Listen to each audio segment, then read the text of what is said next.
Bismillahirrahmanirrahim. Assalamualaikum warahmatullahi wabarakatuh.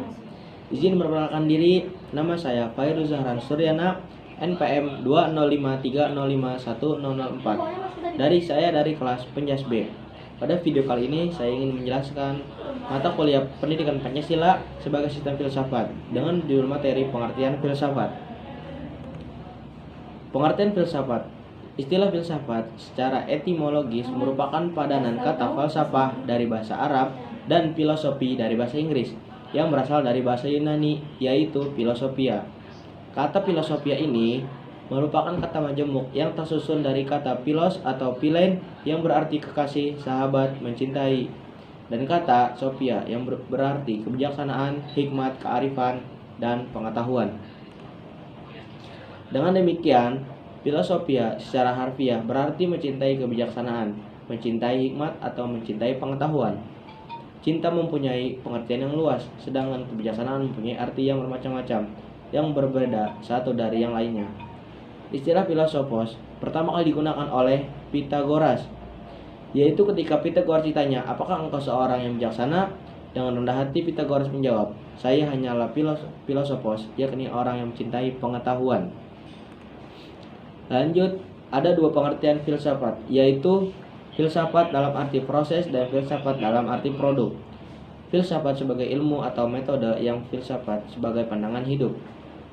Filsafat dalam arti teoritis dan filsafat dalam arti praktis.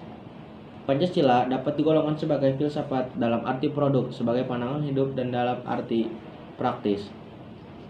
Ini berarti filsafat Pancasila mempunyai fungsi yang peranan dan sebagai pedoman yang penggunaan dalam sikap, tingkah laku, dan perbuatan dalam kehidupan sehari-hari dalam bermasyarakat, berbangsa, dan bernegara bagi bangsa Indonesia. Selanjutnya, pengertian filsafat Pancasila.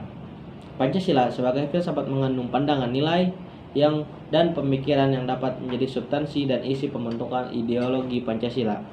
Filsafat Pancasila dapat didefinisikan secara ringkas sebagai refleksi kritis dan rasional tentang Pancasila sebagai dasar negara dan kenyataan budaya bangsa dengan tujuan untuk mendapatkan pokok-pokok pengertiannya yang mendasar dan menyeluruh. Pancasila dikatakan sebagai filsafat karena Pancasila mempunyai hasil perenungan jiwa yang mendalam yang dituangkan dalam suatu sistem, atau Ruslan Abdul Ghani. Filsafat Pancasila memberi pengetahuan dan pengertian ilmiah, yaitu tentang hakikat Pancasila atau Noto Nagoro. Lanjut, Pancasila sebagai suatu sistem filsafat. Pembahasan mengenai Pancasila sebagai sistem filsafat dapat dilakukan dengan cara deduktif dan induktif. Cara pertama yaitu deduktif, yaitu dengan mencari hakikat Pancasila serta menganalisis dan menyusunnya secara sistematis menjadi keutuhan pandangan dan komprehensif. Cara kedua yaitu cara induktif, yaitu dengan mengamati gejala-gejala sosial budaya masyarakat, merefleksikannya dan menarik arti dan makna yang hakiki dari gejala-gejala itu.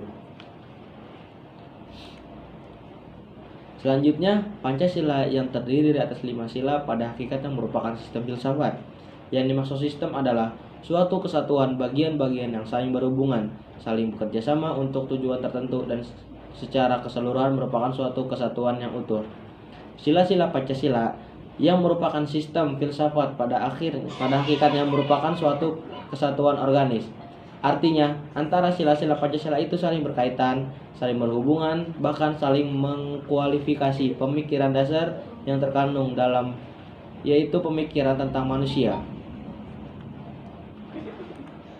Dengan demikian, Pancasila sebagai sistem filsafat memiliki ciri khas yang berbeda dengan sistem-sistem filsafat lainnya, seperti materialisme, idealisme, rasionalisme, liberalisme, komunisme, dan sebagainya. Ciri sistem filsafat Pancasila itu antara lain: 1. Sila-sila Pancasila merupakan satu kesatuan sistem yang bulat dan utuh. Dengan kata lain, apabila tidak bulat dan utuh atau satu sila dengan sila lain yang terpisah-pisah, maka itu bukan Pancasila. Kedua, susunan Pancasila dengan suatu sistem yang bulat dan utuh itu dapat digambarkan sebagai berikut. 1. Inti sila-sila meliputi: 1. Tuhan, yaitu sebagai kuasa prima. Kedua, manusia, yaitu makhluk individu dan makhluk sosial. 3. Satu yaitu kesatuan memiliki kepribadian sendiri. Keempat, rakyat, yaitu unsur mutlak negara, harus bekerja sama dengan gotong royong. 5. Adil, yaitu memberi keadilan kepada diri sendiri dan orang lain yang menjadi haknya. Terakhir, membahas Pancasila.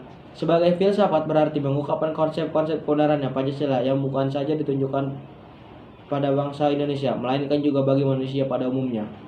Wawasan filsafat meliputi bidang atau aspek menjadikan ontologi, epistemologi, dan aksiologi.